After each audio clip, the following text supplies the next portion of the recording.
puis les gens qui se déplacent, souvent, évidemment, c'est des citoyens qui ne sont pas nécessairement contre, mais qui se disent, nous, on a besoin d'informations.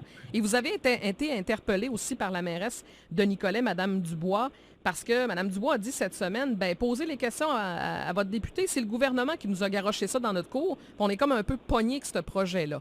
Expliquez-nous, là, le projet dans sa globalité, c'est quoi exactement? Bien, moi, je pense pas qu'on a garoché rien, là. Non? C'est vraiment une opportunité pour la MRC de Nicolet-Yamaska. Premièrement, il y a le poste il y a la centrale à Sainte-Eulalie qui est capable de recevoir 400 mégawatts d'électricité à proximité. Oui. Il y a deux territoires qui ont ce potentiel-là. Il y a la MRC de Nicolet-Yamaska et la MRC d'Arthabasca. Donc, ce qu'on leur dit, c'est que si vous avez de l'intérêt, vous pouvez soumettre un projet et le projet peut être vraiment intéressant. Évidemment, il y a des inconvénients par rapport à ça, mais on parle de 65-70 éoliennes sur tout le territoire de la MRC qui peut rapporter là, pendant 30 ans entre 10 et 12 millions de dollars de revenus. J'ai été directeur de la MRC. Là. Oui. Le budget, actuellement, il doit être à peu près de 5 millions. Donc, vous imaginez qu'il y a des avantages très financiers avec ça. Donc, le Conseil des maires a des décisions à prendre. Si moi, vous me demandez mon avis, les décennies qui viennent, c'est un enjeu énergétique. Oui. On a un potentiel.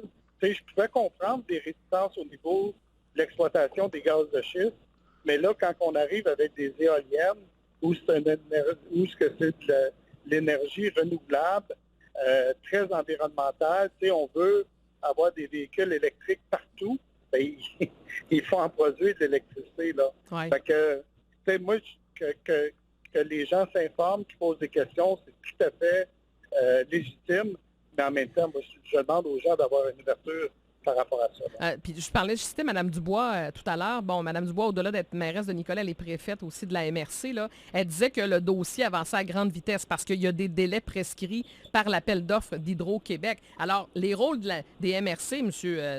Martel, c'est d'encadrer le mieux possible le développement éolien. Alors, parce que les gens se posent la question, comment ça se fait que ça va aussi vite? On peut-tu prendre notre temps? On peut-tu bien nous expliquer les choses? De là aussi les consultations publiques qui auront lieu le 23 mai. Avez-vous l'impression qu'on presse un peu tout le monde là-dedans? Bien, qu'est-ce qu'on peut faire de plus?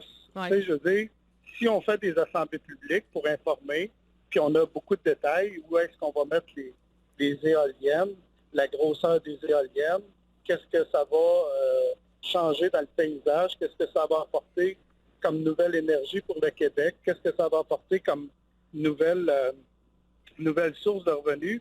Tu sais, rappelez-vous, Mme Boudreau, l'UMQ, pas longtemps, là, il y a une semaine ou deux, demandait 2 milliards par année au gouvernement pour aider dans les changements climatiques. Là, on arrive avec une source de revenus quand même qui est assez intéressante. Je pense que les municipalités ils ont une responsabilité à cet égard-là. Là. OK. Alors, sans leur renvoyer la balle, vous leur dites, là, soyez cohérents dans ce que vous demandez. C'est ce que je comprends? Non, oui, mais en même temps, s'ils ne veulent pas en soumettre le projet, peut-être qu'Arthabasca vont le faire. Puis moi, j'ai peur qu'il manque une belle opportunité, là, sincèrement. OK. M. Martel, merci pour l'entretien ce midi. Nous, on va faire le suivi concernant le projet de Bécancour. Vous nous faites signe.